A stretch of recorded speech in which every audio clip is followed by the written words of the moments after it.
آج کی ویڈیو میں ہم آپ کو بتائیں گے خلا میں ہونے والے ان 5 بڑے حادثات کے بارے میں جن میں نہ صرف خلا بازوں کی جانیں گئیں بلکہ کئی ملین ڈالر کا مالی نقصان بھی ہوا۔ آپ ہمیں اس ویڈیو پر کمنٹس میں بتائیے کہ آپ اگلی ویڈیو کس موضوع پر دیکھنا چاہتے ہیں۔ نمبر 5 پر ہے 1971 میں پیش آنے والا واقعہ جس میں 3 روسی سائنسدانوں کی اسپیس اسٹیشن پر ہوئے ایک حادثے میں موت ہو گئی۔ تحقیقات کے مطابق اسٹیشن کا ایک والو کھلا رہ جانے کے باعث درجہ حرارت انتہائی تیزی سے نیچے گرا، جس کی وجہ سے خلا بازوں کی فوری موت ہو گئی۔ یہ خلا میں ہونے والی پہلی اموات تھی۔ نمبر 4 پر 2014 میں 80 ملین ڈالر کی لاگت سے تیار کردہ راکٹ انٹارس لفٹ آف کے کچھ دیر بعد ہی گر کر تباہ ہو گیا۔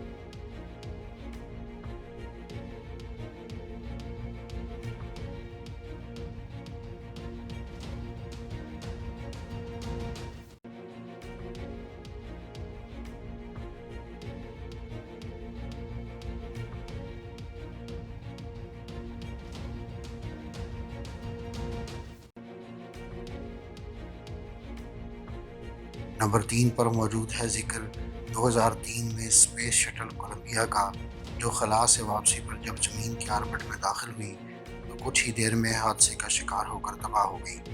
اسپیس شٹل پر موجود تمام 7 خلا بازوں کی بھی اس حادثے میں موت ہو گئی۔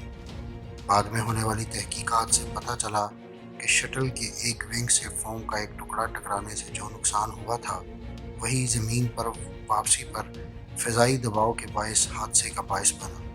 بعد ازاں اسی وجہ سے ناسا نے خلائی شٹل کی خلا سے واپسی سے پہلے اس کی مکمل جانچ کو لازمی قرار دے دیا۔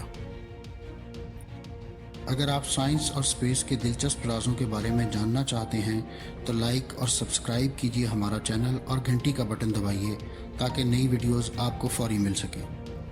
نمبر 2 پر ہے اسپیس شٹل چیلنجر کو 1986 میں پیش آنے والا حادثہ جس میں تمام 7 آن بورڈ خلا بازوں کی موت ہو گئی تھی۔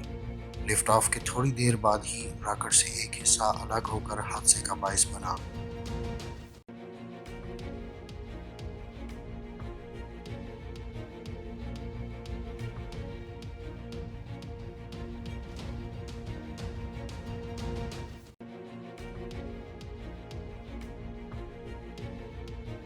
اور نمبر 1 پر ہے ٹائٹن 4 راکٹ کو پیش آنے والا حادثہ جو گراؤنڈ سٹاف کی انتہائی معمولی سی غلطی کے باعث 432 ملین ڈالر کی خطیر رقم سے تیار کردہ اس راکٹ کو یہ حادثہ پیش آیا۔ راکٹ کے ایک کیپیسٹر کی وائر کو درست طور پر ٹیپ نہیں کیا گیا تھا اور اس سے ہونے والے شارٹ سرکٹ کے باعث لفٹ آف کے 20 سیکنڈ بعد یہ مکمل طور پر تباہ ہو گیا۔